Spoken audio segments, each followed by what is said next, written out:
Welcome. Thank you, friends, for taking part in this virtual celebration of Catholic Charities Legal Network of the Archdiocese of Washington. The Legal Network was established in 1989 to help individuals as well as families obtain access to first-rate pro bono civil legal services thanks to the late Cardinal James Aloysius Hickey, for whom the Catholic Charities Hickey Center, our main office in downtown Washington, is named after. Although not a lawyer, Cardinal Hickey called upon Monsignor Peter J. Vaghi, who is now the pastor of the Little Flower Parish in Bethesda, Maryland, as well as a civil lawyer, to recruit volunteers and to establish our network.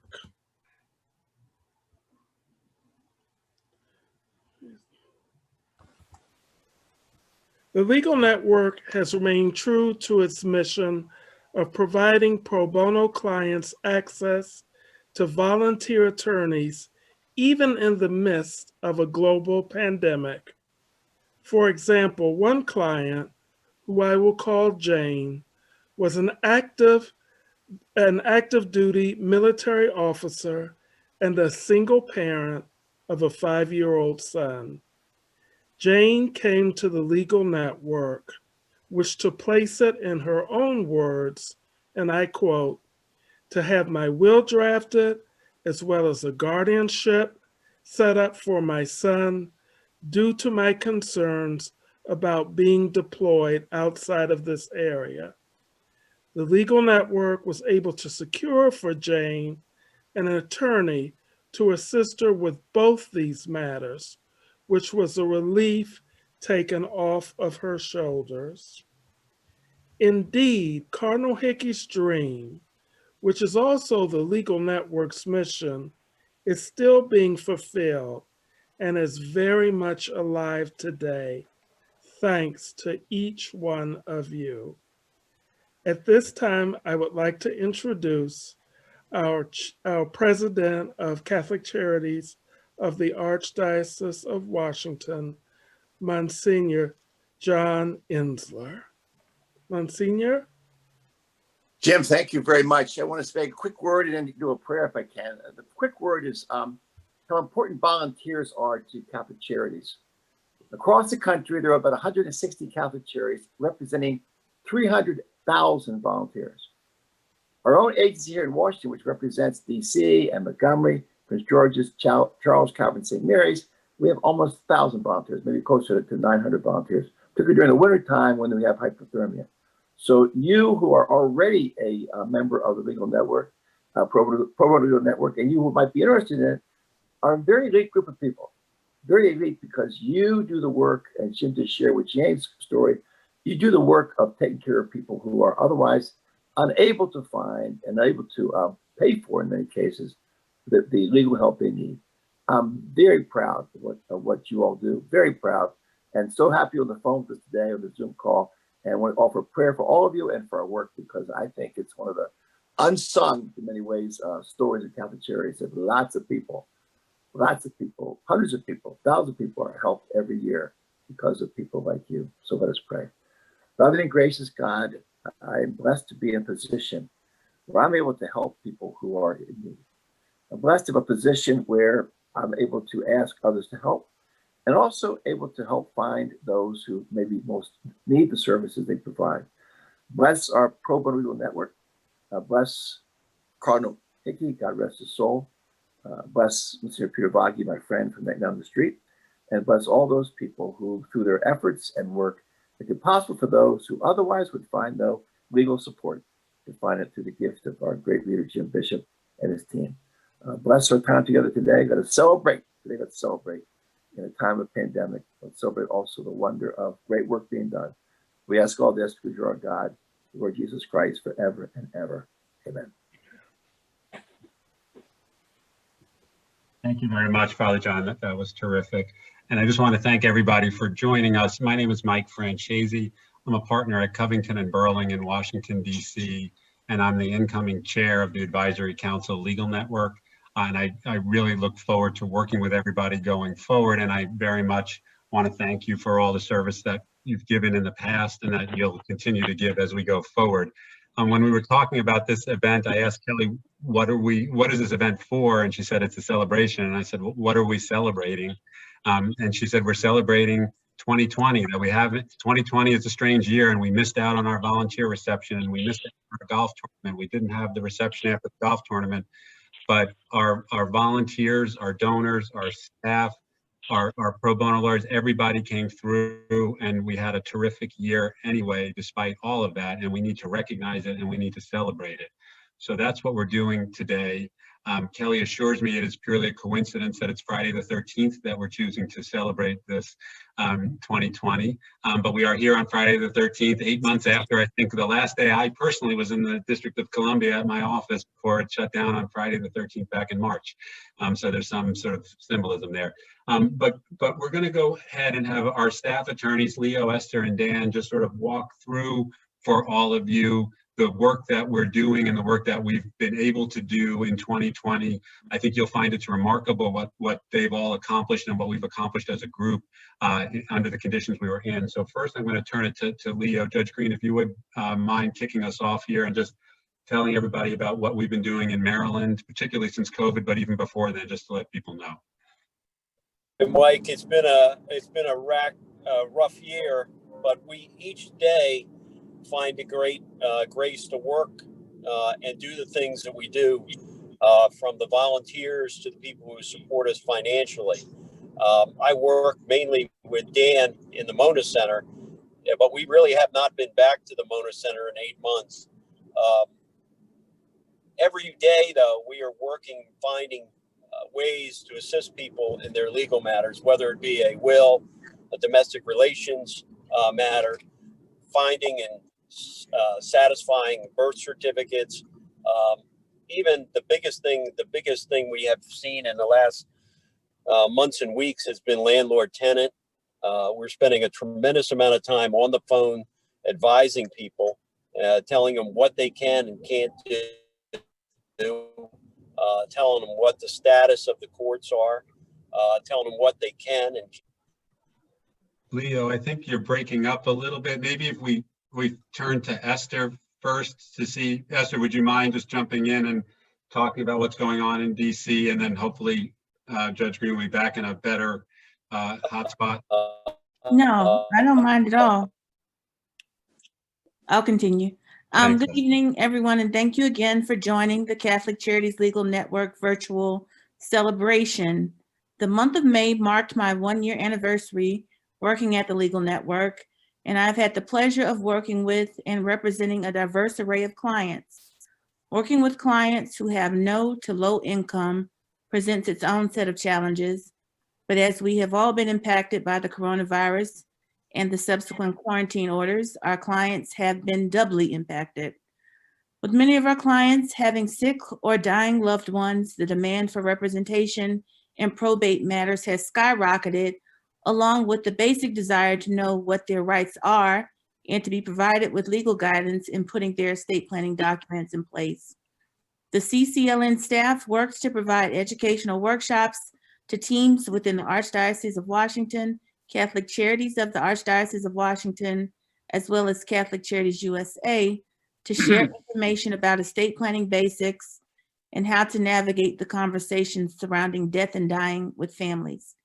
As our clients are dealing with matters that impact them financially, including job loss, we have seen an uptick in employment matters and clients seeking to file bankruptcy.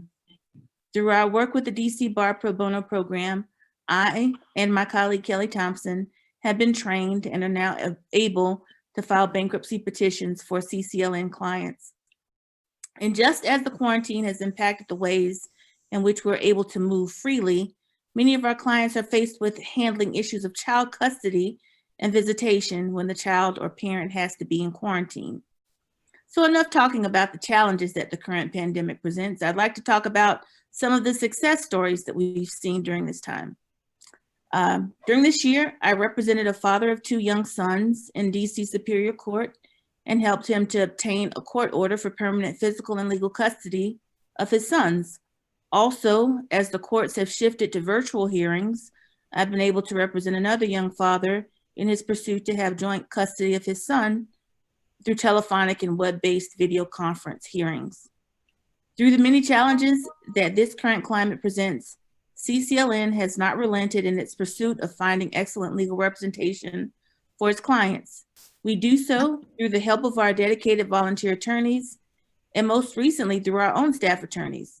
We will continue to work with other DC area service providers to ensure that the most marginalized are not left to fend for themselves in court. I am grateful to be a part of the CCLN team and know that we are confronted with a difficult task. I am encouraged, however, by the dedication that I see amongst my team, the volunteers, and the appreciation that our clients show. Thank you again for another great year at the Legal Network, and I expect even greater things in the year to come. Next, we'll have words from my colleague, Dan Colopy. Thank you, everyone, for joining us today, and thank you for giving us the opportunity to help so many. All of us, when we start the day, are always confronted with what's ahead of us. And one of the things that I've learned during this pandemic is that although you start out feeling kind of overwhelmed and you're not quite sure how you're going to be able to do your work, you realize that when you've got an opportunity to help half a dozen people that are on your list to do a telephone intake with, that you have this remarkable ability to interact with somebody who needs help, who may not understand that they don't necessarily have a legal problem, but you can at least sit down and talk to them over the phone about different options. So we couldn't do any of this. We wouldn't have the opportunity to reach so many people in need, but for this organization, its sponsors, its leadership, and certainly those that fund it to make it possible. So on behalf of all of us who are trying to do this work, and also all of you who are helping us do this work, it's a godsend. It's just a great gift to those of us who care, and to be able to do this work, it's a tremendous opportunity. I just want to talk about kind of three categories of things very quickly, because it's a Friday afternoon and I don't want to hold people back. But we really have kind of three stages now. We have our pre-COVID, COVID, and hopefully our post-COVID work at Catholic Charities Legal Network. We were really building a lot of momentum going into into COVID. We'd had a great launch event in November, hosted by Tim Maloney and his firm, Joseph Greenwald. We brought together 50, 75 lawyers, got a lot of them involved in cases. We were trying to do something similar in Montgomery County, and we're well on our way to launching something in the summer, but again, some of that was put on hold. But part of what we're trying to do is to build out our network, to move beyond our traditional role in DC and reach out to the balance of the diocese. It's always amazing to see the need that's present in all parts of the diocese. Even in places that I thought were fairly affluent, there are many people who are hurting, and we've been able to get out to those people and make a good start. I remember telling Father John how frustrated I was initially, not being able to meet individually with clients in person, where I could use the advantage of my size, gray hair, and old face to communicate with somebody who's in need. And what I discovered is that if you work at it, you can get better at this whole process of doing telephone intakes.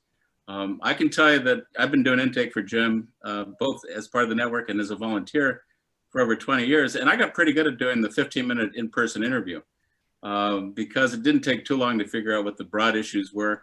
Didn't take too long to give them some advice and then write it up and then find a lawyer. But in a time where it's harder to get volunteers to step forward and resources are tight, I think all of us realized that we could use that telephone interview excuse me, as an opportunity to provide some compassion, some support, and strategies on how to deal with their issues, even if it wouldn't necessarily result in us being able to represent them directly or find a volunteer or find a program that could come forward. And it's not an easy thing to do this stuff over the phone. You're asking somebody to trust in you based on the tone of your voice, your ability to listen, often to very difficult stories, often with people who have a hard time communicating sort of the core issues that you need to help them with the issue. But yeah, I think we've all gotten better at that. And I tell you, every time I look forward, I do look forward to a chance to meet with 4 or 5 people on the phone, and I'll wrestle Kelly for additional names to talk to, only because I know at a minimum that I can at least get them headed in the right direction, and hopefully we can give them some help. And one example of that was a case that essentially a referral that I got about 2 weeks ago, and it was a woman in her middle 70s. She was terrified of being evicted. She had a hearing set up within 5 days from our initial call. And she was terrified. She thought that her condominium had been stolen from her by her niece. All of her friends told her that she should get a lawyer. She'd actually gone to a lawyer who convinced her that she had a case of fraud and that she should stop paying her rent. Now that's why she was going to be evicted, because she hadn't paid her rent for 9 months. There's $9,000 behind in her rent to her niece. And she was convinced that her niece was a crook. Now this poor woman in her 70s, she had problems with stress, she had problems with memory, and probably is in the early stages of dementia. But she was relying on a community around her that were trying to rally and support her. But even on the surface, if you followed the story of the client, it looked horrible, and that you ought to perhaps jump in, buy some time, get a hearing set up. But I was able to get some documents from neighbors, and by going through it, it was pretty clear that you really had not a woman in terrible distress, but actually a fairly reasonable agreement between a niece and an aunt to take care of her, paying subsidized rent for a long period of time, offers from the niece to bring her back home. And by being able to convince the client, but also each different group of neighbors that would move from speaking for her or with her or to support her, we were able to get the client comfortable with the fact that she really should get current in her rent, eliminate the pressure and all the difficulties you'd run into going to a courthouse in Rockville, sitting with a lot of people you weren't sure were healthy, particularly when it would have been at best a delay tactic, which would result in probably nothing more than tension and pressure on the client, but not really solving the problem. But it was a fairly simple fix once you understood the real issue. So the case was pulled. She was relieved. She's much more relaxed now. We're having conversations, and our hope is to take the next step, which is really, how do you help somebody plan for the next 20 years? So we've got a terrific volunteer that we met online. There's so many people that we're all working with now that we've never seen, but we've got a great new volunteer who is terrific with older people. And in about 2 months, we'll have that person go in and speak with the client, and then we'll work out some of those issues going forward. So I never thought any of this was possible on the phone. I mean, my instinct as a litigator is to jump into court and fight. You can't do much of that anymore. It's hard to get into court. So we're all becoming more resourceful in helping clients. So the last topic, real quickly, I'd like to talk about is kind of what we were hoping to do in the future, post-COVID. And that would be to continue sort of the outreach effort that we had before of working St. Maria's Meals lines, going to parishes, going to the McKenna Center with their day program, Sum's Day program, Bright Beginnings, reaching out to different parts of Catholic Charities and holding office hours there with an idea of getting more into the community and finding people where they're at, not simply coming to us through a phone call. And also, so Mike, I think it's. No, thanks very much, Dan. Really appreciate that. That's terrific. And same to you, Esther. Leo, I see you're back. I don't know if there's anything that you wanted to say. We lost you a little bit there, but you look like you're more, you're not in motion anymore at a minimum. So is there anything you want to say to wrap up? Hey, I just got to say, it's a lot of fun to work with everybody. And it's a lot of fun to get things done, but you feel good when you do something good. And that's what we're doing here. So I thank everybody. Thanks, Mike. No, thank you, and thanks for all your help out there in getting everything launched. It's now my pleasure to turn this over to Matt Bissonanzo. Matt is an associate at Crowell & Mooring in the Healthcare and Government Contracts Group, but he's not going to bore us with healthcare and government contract stories. He's going to tell us about a case he took for the Legal Network and kind of how he managed to handle it during the pandemic and and what he learned and what he was able to accomplish for us. So Matt, can I turn it over to you just to walk us through the case that you took, just to give us some highlights of what happened and what kind of real good work we can do. Yeah, thank you, Mike. And thanks to everybody today for the opportunity to talk about this case and for the opportunity to work on this case. So I'll just briefly go through it. It came to Crowell and Mooring. I know that John McCarthy from our firm has a long-standing relationship with the legal network, both as a past chair and other capacities over the past 30 years. So the legal network brought this case and I volunteered. It was a client seeking Social Security benefits as a widow for her survivor's benefits. And in the description of the matter, when I saw it, it was, they included how much the widow lived on, her income, which was so meager that it was so clear to me that these additional benefits as a survivor were very critical to her. So I thought this would be an opportunity to do something really important for somebody. And then also as a young lawyer at a big law firm, the opportunity to take a case and lead it from start to finish, from before the hearing all the way to a decision, was very enticing for me to be able to be the point of contact with the client and really take ownership of the matter. When I took over the matter, the client had a remote hearing scheduled with an ALJ for her survivor's benefits with Social Security. The case was not without its challenges. In addition to, it came during the pandemic, so I still have never met the client in person. All of our interactions were by phone, and in turn, including pulling together documents and hearing prep and all that, all by phone. But we were able to make it work. A key issue in this case was demonstrating that the client had been married to her ex-husband, for whom she was trying to receive survivor's benefits. She had to have been married to him for 10 years to qualify under the regs. The two of them had been civilly married for 6 years, from 1977 to 83. So we had to show that they had a common law marriage dating back to 1973 to get up to our 10-year threshold in order to get her the benefits.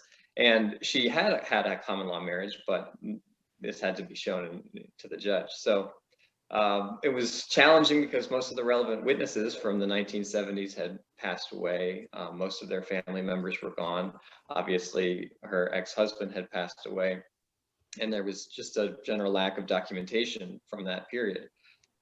Nevertheless, we were able to pull together birth certificates for their 3 children. We got photos sent from the kids and we were able to scan those in, put them on the record to show that the couple had been together and had been cohabitating for a certain period of time. And then at the hearing, we were able to get, even though the client was elderly and hard of hearing, we were able to get out all the testimony we needed in order to demonstrate a common law marriage. And then there was another wrinkle during the hearing. The judge started questioning about whether, because the client in 1973, when we argued that the common law marriage had begun, she was only 16 years old at the time. And the question from the judge was whether someone could legally enter a common law marriage at age 16 in 1973 in the district. And so I had to pull together some supplemental briefing on that. And as far as I could tell, it was a question of first impression as to whether a 16-year-old had the capacity to enter a common law marriage legally. According to the old statutes, to be civilly married, a 16-year-old could do it, but needed written parental consent. We argued that because this was a common law marriage and because they could legally enter a civil marriage, that all other factors being met for a common law marriage, they didn't need written parental consent, and that they had been common law married from age 16 when their first child was born. The judge agreed with us 100% and issued her a fully favorable decision. It was issued just about a month ago, and it really was a great result for a very needy client. And it was tremendous experience for me as a young lawyer to be able to handle the matter from pre-hearing to decision, to be able to work with the client who had a variety of challenges, both with her age and the pandemic, and she was not able to leave her apartment for safety, and then pulling together a record on short notice. So it was really a really good experience for me, and really good outcome for a very needy client. So I just appreciate everyone at the Legal Network for giving me the opportunity to work on it, and I hope to do more work like this in the future. Thanks very much. That really is terrific. And Kelly, I think it's interesting. I think I did the in-person intake for that before the pandemic, because unless there are two people who are trying to prove common law marriage in the 1970s, District of Columbia. So it's actually nice to see how it actually worked its way through and to a very successful result thanks to that hard work. So that's terrific. The agenda next says that I'm supposed to turn this over to Jim Gillespie, our immediate past chair, to reflect on the accomplishments from last year, and they are indeed many, and they're particularly incredible measured in the light of the pandemic. But before I turn it over to Jim, I have the pleasure of announcing that Jim has been selected to receive the Cardinal James Hickey Award, which is the highest honor that the Catholic Charities Legal Network gives. Jim is receiving this award in recognition of his incredible dedication and commitment to the legal network over the years, and his outstanding leadership in his role as chair of the advisory council. I know you all see Jim's wonderfully penned letter in the annual report, and those of us on the council see how he demonstrates leadership at our regular meetings, but his work for the legal network goes so far beyond that. Jim has been a tireless promoter of the legal network at his firm, Kirkland & Ellis, and more generally among the DC Bar. He's recruited volunteers, council members, donors.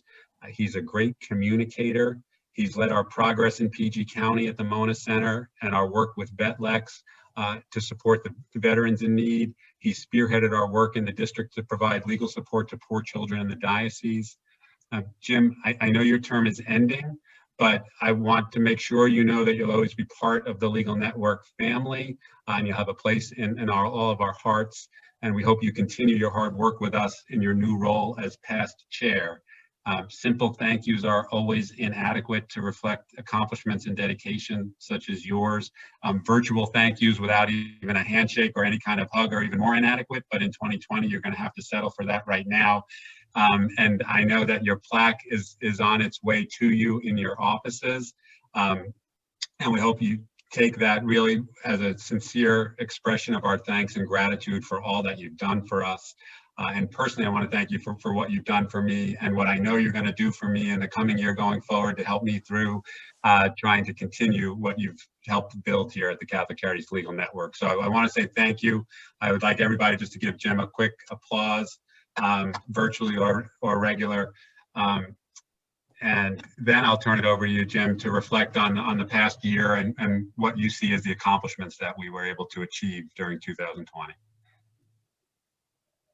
Thank you, Mike, for that very, very sincere and humbling introduction. And for the award, I thank Father John, Jim Bishop, Kelly, everyone at the Legal Network, and very surprised and very honored. I thank you. It's been a pleasure working with everyone. It's really a rewarding and just a rewarding endeavor. You know, we all go about working, as Mike mentioned. I'm a partner at Kirkland & Ellis, and we do our work as as volunteers, as a balance to a otherwise important but not as personally engaging professional life, where you're not helping people directly as much as you do with the Legal Network. And it's very important to me to have that balance, and just want to share with everybody who's here to consider that when you think about, do you want to give time? Do you want to get involved? Time, treasure, and talent. It is really rewarding, and I thank everyone and thank you for this award. With that, I just wanted to turn to give a report on the last year of the Catholic Charities, fiscal year of the Catholic Charities Legal Network. And it has been, you've heard a lot from Judge Green and from Dan and Matt and Jim Bishop and Esther about individual cases that we've done. And that is the lifeblood. You get the individual feedback, but I want to give you a little bit more perspective about what we accomplished in the past year, sort of on a larger scale. Through, and I'm going to get my glasses so I get my statistics right, through our work over the last fiscal year, the legal network served over 3,200 individuals, whether it was through intake, advice, seminars, community educational endeavors, as well as direct representation. And it's important to understand that what the legal network does is more than simply cases, but we do work with individuals based on seminars. A couple of years ago, folks did an ID initiative to get people that were coming out of the prison system, mostly IDs, and make it which is so important, and able to get them back into society. And that is not something that you necessarily think of as a case, whether it's a landlord-tenant or a will or what, a family court matter or whatever, but it's very important to serve the needy in our community. And so our representation has been very broad-based of individuals. Then in terms of cases itself, we've initiated in the past year over 650 cases. Almost a third of them, or even more than a third of them, were at the Mona Center, where Dan Colopy and Judge Green have been doing such great work getting that up to speed. It's really been a great addition to our efforts. And as Dan Colopy alluded to, we're trying to take that model to a degree and move it into Montgomery County so that we can continue to serve those in need in the Archdiocese outside of the district, which has always been our historic center. And we have over 100 attorneys now doing pro bono cases in PG County, which is fabulous. And then lastly, I just wanted to note, as a matter of statistics, that we've had such great volunteers. There have contributed over 5,000 hours in service to clients. You would value that at more than $3 million. And that is the lifeblood of our network, all those volunteers, all those hours. We just can't thank you enough. Then, and finally, I do want to specifically recognize something that was really important to me and very unexpected, because none of us expected this pandemic. And when it hit in the spring, late winter into the spring, the way that the legal staff of the network were able to pivot and to rework our models, where we weren't doing in-person intake, where you couldn't get into the court systems, but the effort that our volunteers and our network, our staff showed in the initiative was really overwhelming. Just pivoting and making certain that we need more people to deal with different things. For example, my partner at Kirkland's on the call here, Sanjay Malik.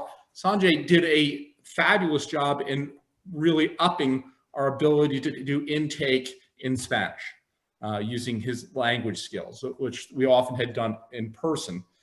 And just that initiative enabled us to get out to people who really needed help, but there could have been a barrier. The barrier was language. The barrier was also transportation. The ability to meet with people in person was disrupted. We couldn't do it during the pandemic. We couldn't have people on site. And people like Sanjay and others really stepped into the front of the line and were able to, during the pandemic, really enable us to continue to offer the services to the in our community with a disruption, but a minimal disruption, and the ability to continue to work with them, which was so very important. I really look forward to continuing to work with the legal network, and I know this pivot's going to continue. And I think Mike is going to have a few words about what the initiatives we're going to continue to employ as we deal with the pandemic. But in closing, just thank everyone very much for what was a great 2 years in my professional life, and I've been very grateful and honored for the opportunity to serve. Mike? Thanks very much, Jim. And I apologize for the ambush on the award. Jim Bishop and Kelly told me I was not allowed to tell you about it. So even though we spoke this morning, I was not allowed to tell you that the award was coming. But thank you again. I appreciate that. When Bridget O'Connor and I, we received an award on behalf of Kirkland Ellis at the last Red Mass that we did in person. We weren't even told we were going to get an award until we almost walked into the hall. So that's in keeping with Catholic Charities tradition of surprise. Thank you. Understood. Well, now we've let the cat out of the bag, so everybody's going to come to these meetings next time thinking they're going to get an award. So anyway, thanks. And just to continue, I'm going to try to keep us on track here. We have accomplished great things, and going forward, we will continue to build on those. I share Dan's optimism that there will be a post-COVID period, hopefully sooner rather than later.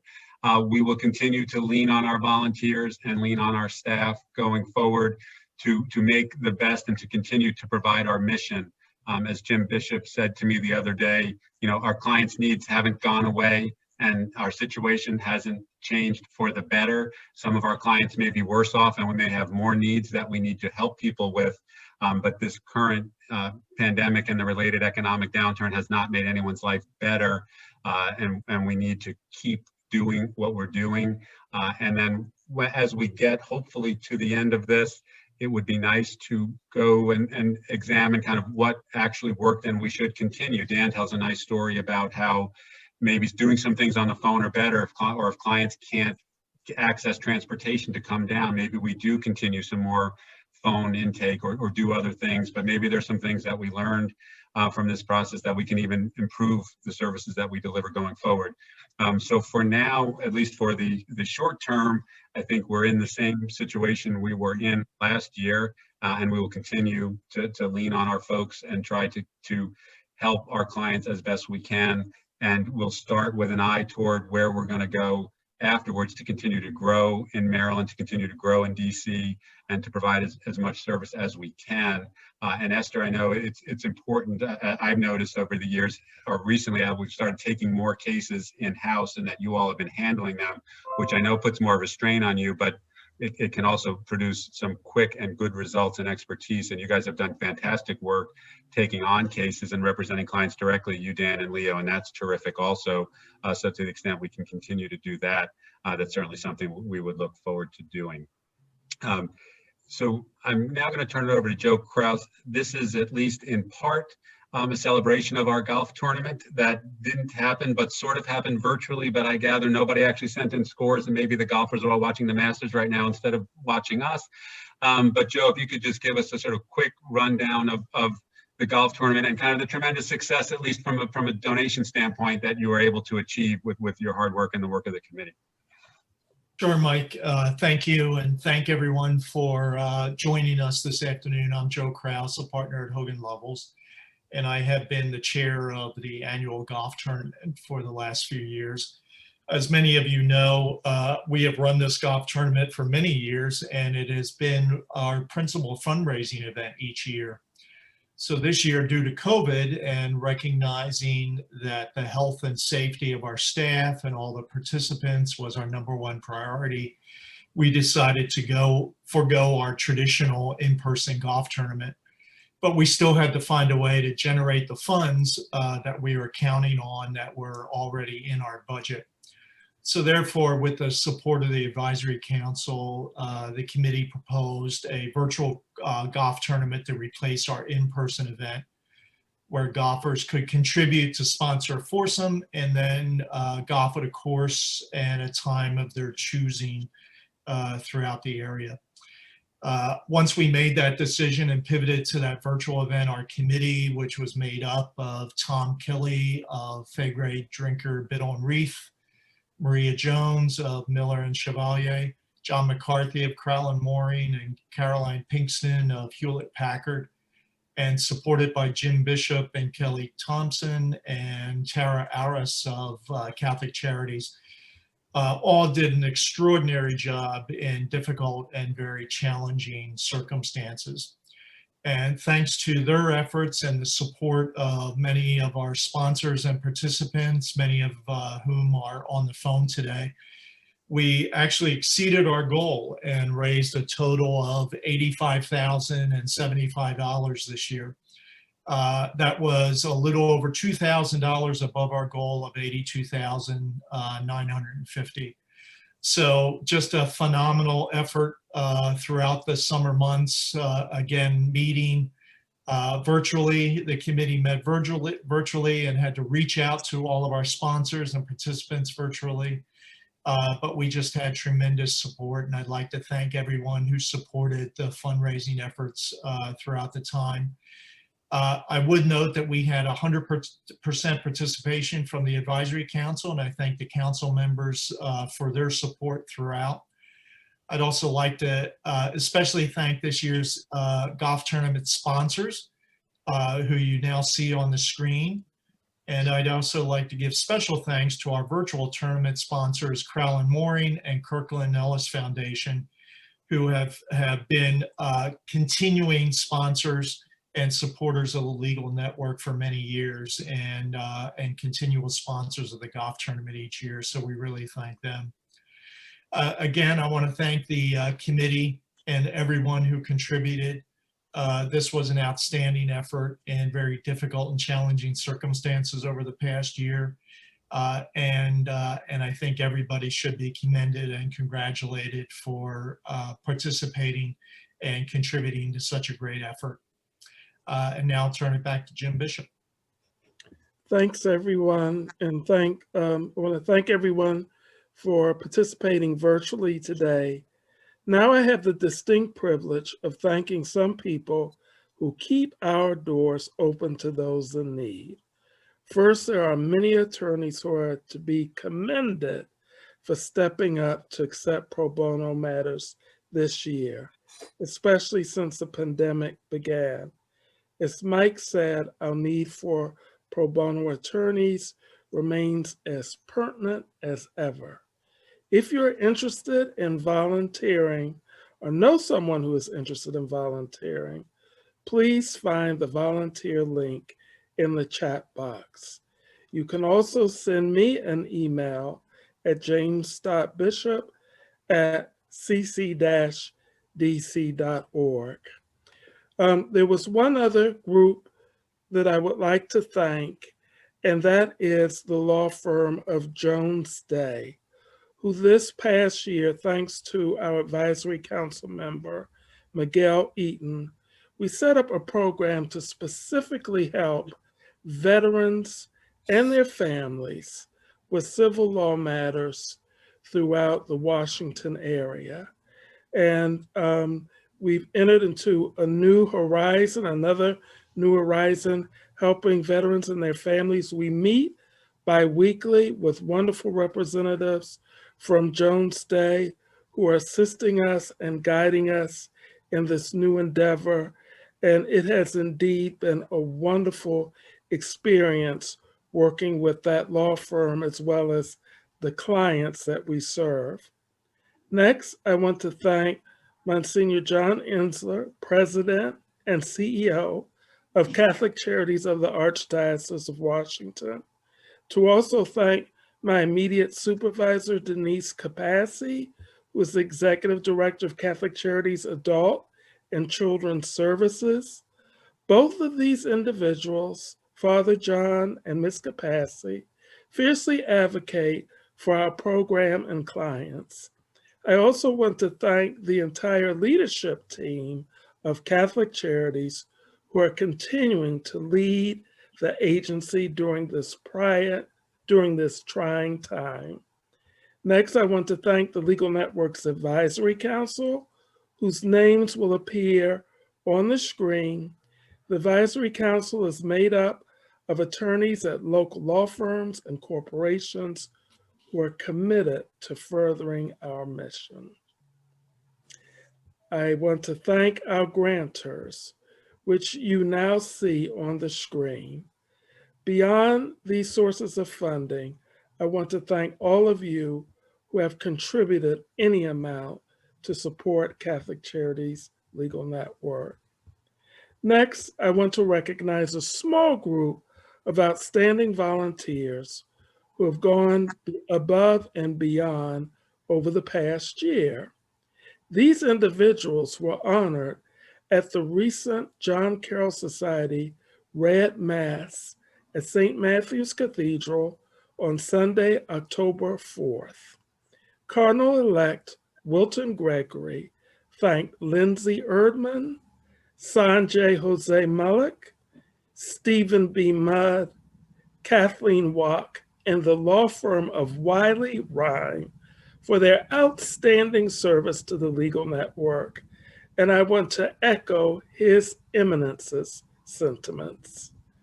Finally, I want to thank our small but mighty staff who you have largely heard from tonight.